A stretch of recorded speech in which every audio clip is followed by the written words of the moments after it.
Hello, everyone. I'm Blayne Gilmer. Welcome here to Southeastern 14, daily coverage of SEC sports, football, baseball, basketball, and we are right in the throes of football season now as we are approaching the week 3 games. We've got some conference games starting this weekend with Tennessee and Florida, Georgia, South Carolina, Mississippi State, LSU, some other teams trying to get some questions answered on the non-conference end of things, trying to get a little tune-up before they start conference play. But got to thinking a little bit here, man, 2023 is the last year of divisions here in the SEC, the last year of the way things are as we have known them for quite a while, a East champion and a West champion coming together in Atlanta. I believe this is since 1992, the way things have been going for the SEC. And now it's going to enter into a new era when Oklahoma and Texas come into the league. And I just got to thinking, with this being the last year of divisions, how appropriate that it seems like things are absolutely chaos in the West, absolutely wide open. And now we're trying to decide who is going to be that one that can try to challenge Georgia in the East. Tennessee having some chinks in the armor. They're going to have to go and see if they can, come down to Gainesville, Florida this weekend and represent themselves well in a matchup that has been a little bit of a head case deal for Tennessee. It's been hard for them to just kind of get over the hump mentally down there in the swamp. Does that hostile environment affect Joe Milton on the road? Kentucky has a ton of talent, has a really good coordinator, has a quarterback that we know can play, but has not done the things that we've thought he would do early on. And then also those receivers. So does Kentucky round into form? Because they have a bunch of home games there coming up in some big games. They go to Georgia on the road, but they get Tennessee at home.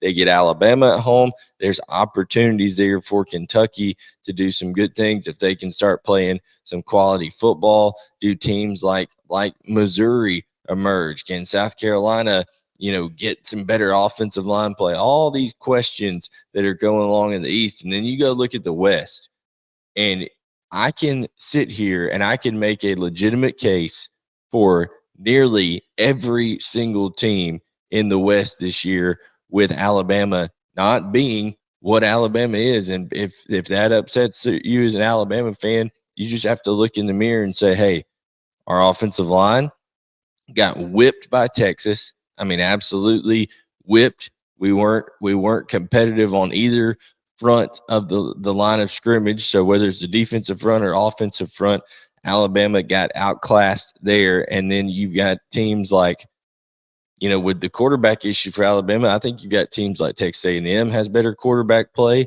than Alabama right now. I think you've got Arkansas that has better quarterback play than Alabama right now. Ole Miss has better quarterback play than Alabama right now. And they also have some good pieces around those quarterbacks as well. Those individual teams do. So when you're looking at the West, I think it's definitely more wide open. And, before Texas and Oklahoma come in here, we're going to get one last shot to say, okay, these are our teams that represent the West Division and the East Division, and just soak it in, folks, because this is the ending of an era before the expansion to the 12-team playoff, before the just top 2 teams in the SEC, and there's Lord knows there'll be a lot of debate about that, whether it comes to tiebreakers or things along those lines. Uneven scheduling, people will say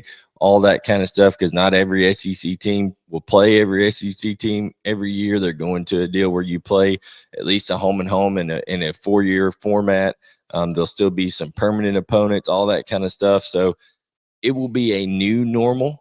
It will be a way that everybody will get used to, and in time will come to love, I'm sure, just like they love now. But this format where we have those regional just these are our teams that are our bitter in-division rivals that we know every year in order to make it to Atlanta, to make it where we want to be. These are the teams that we have to prepare for, that we have to win these key games, and then we get a chance to go to Atlanta. You know, Kirby Smart has called the SEC championship game his favorite environment in all of sports. Just the pageantry of it, the fans arriving there in Atlanta, the excitement when you're in that building for an SEC championship game, it is palpable. I mean, it is thick. It is something that you can feel, because both of these teams, both of the fan bases, they know that if you win that SEC championship game, that what it means, they know it's going to propel you towards a chance to go play for the ultimate prize, a national championship. It doesn't matter if you have one loss, two losses. There's been many times where a two-loss team has went into the SEC championship game, and if they had won that game, they would have made it in to the four-team playoff. Now there's going to be a 12-team playoff, and it will definitely still be, you know, a deal where it probably will secure an automatic bid and things like that. But, you know, maybe lose a little bit of the shine, the significance. What are your guys' thoughts? I want you to leave your comments here talking about, you know, the loss of divisions, talking about the change in the SEC championship game, you know, format as far as who plays in it, the new scheduling, all that kind of stuff. And then also want to know your thoughts on who do you think wins the West this year. We've got a tremendous schedule coming up over there in the SEC West. You got Alabama that's going to be hosting Ole Miss next week as they start conference play. Arkansas going on the road to LSU next week. Auburn will be at Texas A&M. So a lot of great SEC West matchups getting going. South Carolina will have Mississippi State at home at night. I think Mississippi State is a team that I'm excited to see them play against LSU this weekend. Will Rogers, we know what kind of quarterback he is. We know what he has done in his career and what kind of stats he has amassed here in the SEC and in college football history. With Mike Leach in that air raid offense for the first few years of his career, now he's making the transition with Kevin Barbay. They're running the football very physically with Woody Marks and Seth Davis and Pittman and all those backs that are running really, really hard over there. Now, the question to me is, are they going to coach aggressively? Is Zach Arnett going to be able to try to push that ball down the field and coach aggressive? He lamented telling Kevin Barbay when they were up 14-0 in the waning minutes of the first half against Arizona to be kind of conservative and sit on the ball and run clock a little bit, and that came back to bite him after a missed field goal in that game. So I think Mississippi State's exciting this year. I really do. In staying inside the state of Mississippi, Ole Miss, Quinshon Judkins hadn't even got really going this year. So there is a ton of parity, I think, in the SEC West, and I think you're going to see some teams pick some people off this year that we weren't quite expecting at different points. I think and yes, I know it's going to sound crazy, I think you're going to see Vanderbilt play a couple of teams competitively that we're not expecting. Yes, they have to fix that run defense, give up 288 yards rushing to Wake Forest, and they're going to get a get-right game out at UNLV is what Vegas is predicting with them as a 4.5-point favorite on the road. But I think, just like last year, Clark Lee and company snuck up on Florida and Kentucky, there's going to be a couple of programs that Mandy somehow sneaks up and not saying they win those games this year or how they go about doing it, but there's going to be games where, hey, you look up in the fourth quarter and you're like, oh snap, Mandy's trying to make a run right here in this game. I think the story about Billy Napier in Florida and knowing what 2024 holds next year with just a brutal schedule, I think this year is quite the story for him. And this game down in Gainesville is absolutely huge, not only for the season, but just the momentum of that program as a whole. If they come down there and they fight tooth and nail with Tennessee and lose a close game at home, or even if they pull the upset, I think that does wonders for the Florida morale going in to the rest of the year, instead of, hey, going down there and just letting Tennessee come down and blow your doors off. And I just don't know if that is in the cards or not. We're going to see right here, need better running game out of Florida than they had against Utah. Need to see what receiver's going to step up and create some separation and help Graham Mertz out, who hasn't played bad football. That's the other thing. There's been a little redemption here with some of these quarterbacks. Spencer Rattler has played great football to start off with. Can he keep that going at Georgia? It's going to be a tall task. Graham Mertz has done some really good things. I really think that he has played efficiently. People don't give Brady Cook enough credit. I know there's people clamoring for him, but Brady Cook, all he does is he goes out and plays efficient football for Missouri. And they need to let him use those legs and get the playmakers the ball. Luther Burden, 16 touches in the first 2 games. He needs to have close to that many touches in every game. He needs 10 to 15 touches a game, in my opinion. Get that man the ball. He's as dynamic as he can possibly be. So that is what we need to see there. And then there's stretches in this season that I'm excited to see for teams. I mean, you look at what Arkansas has coming up. Arkansas has at LSU, Texas A&M at Jerry's World, and then at Ole Miss, at Alabama. My goodness. And then Mississippi State at home. That stretch of 5 games there before the bye week is absolutely brutal. Arkansas needs to take care of business against BYU, get Rocket Sanders back healthy, and then get ready to go on a run that is going to be a daunting task. I mean, when you look at it for Tennessee later in the year, after the South Carolina game, which will have a ton of storylines with that, beatdown that they suffered at the hands of South Carolina last year in Columbia, with South Carolina coming to Knoxville. They have a bye week, and then they get Texas A&M at home. I think Texas A&M is a team you don't give up on. Connor Wigman and company are doing great things on that offense. They just got to tighten things up in the secondary back there, and I think they will. But Tennessee has Texas A&M at home, then at Alabama, at Kentucky, all in a 3-week stretch there. That is not an easy deal, especially at Alabama, physical game, and then at Kentucky to follow up. We know Mark Stoops' defense always plays a physical brand of football, and they're going to want redemption. Last year, after Hendon Hooker and company embarrassed Kentucky the year before. So it's just you look across the schedule, guys. You look across the SEC, and we're set up for a historic last year of the SEC here. We're seeing opportunities for chaos to emerge in the West. We're seeing opportunities for a challenger to arise in the East, because Georgia, even though Carson Beck has been there forever, okay, he's his 4th year. This is his first year being the guy, okay? How does he react when some of these teams put a little adversity on him, when he goes into a hostile environment in Auburn in a couple of weeks, when he goes to a hostile environment in Tennessee in a couple of weeks? How do some of these Georgia players that have been around but haven't been in that main role, how do they respond to adversity when it comes?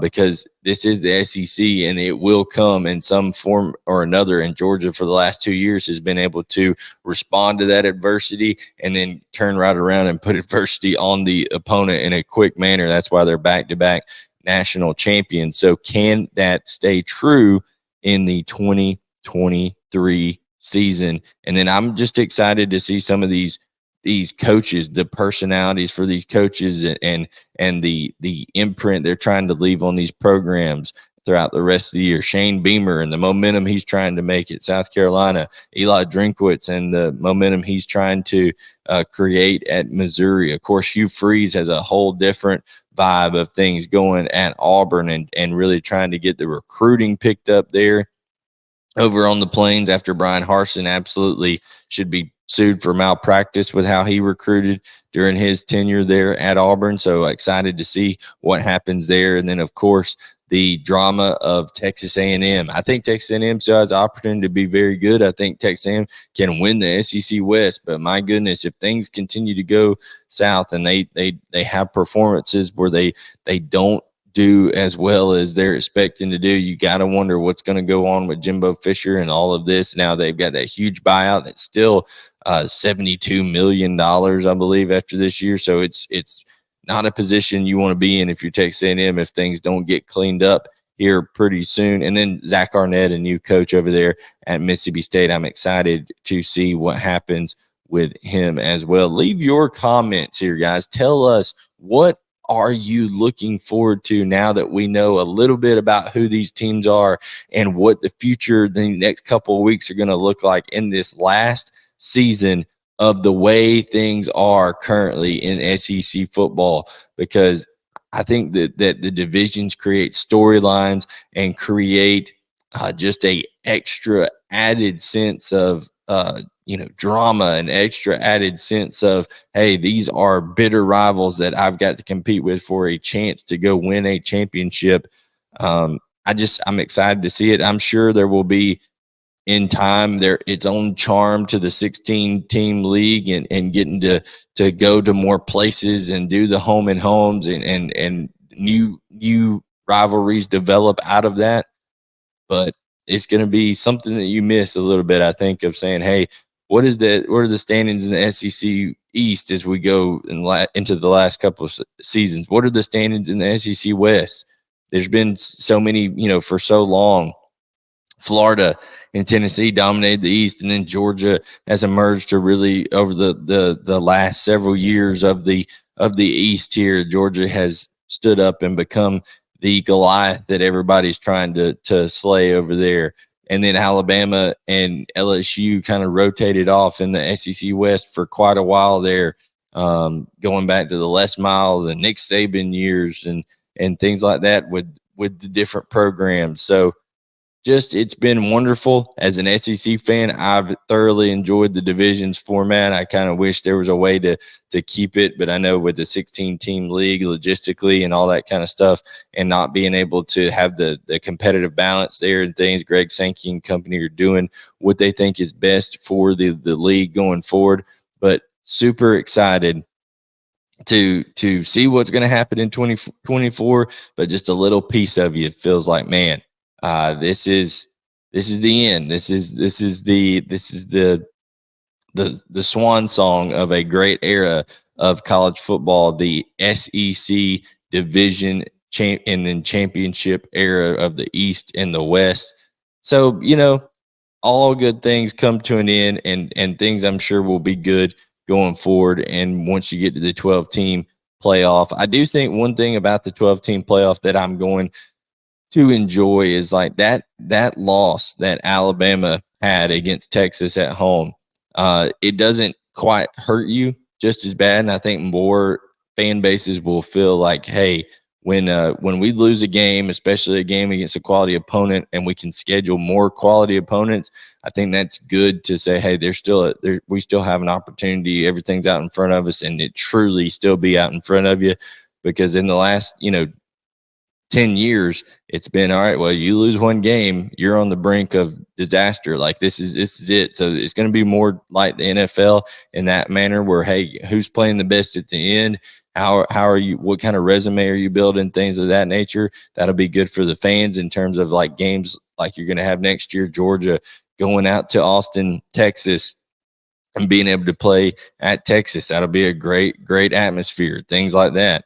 Oklahoma. Can you imagine when programs like Oklahoma and Florida play, or Oklahoma and Tennessee play? I mean, there's going to be more storied rivalries and more storied matchups that come into play here with this new format. But I just thought it was appropriate today to pay homage to these divisions and what they've meant to building this league into the behemoth that it is. And then you look at, okay, this is coming to an end.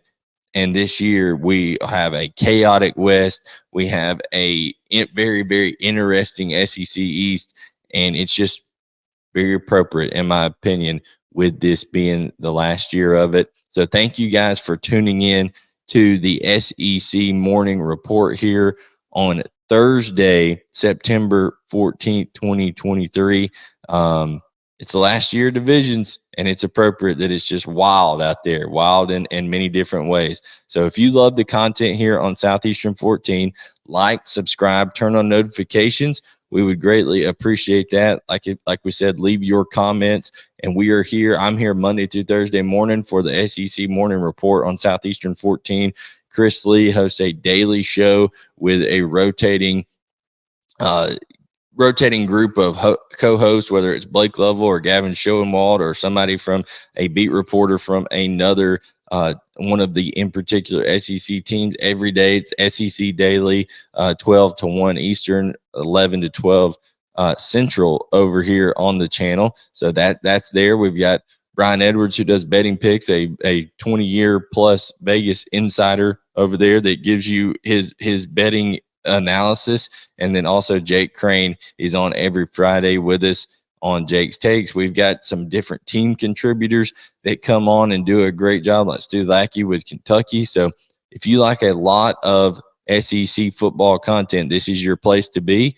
Like I said, for Southeastern 14, I am Blayne Gilmer. Thank you so much for tuning in, and we'll catch you guys next time to talk more SEC sports right here on Southeastern 14.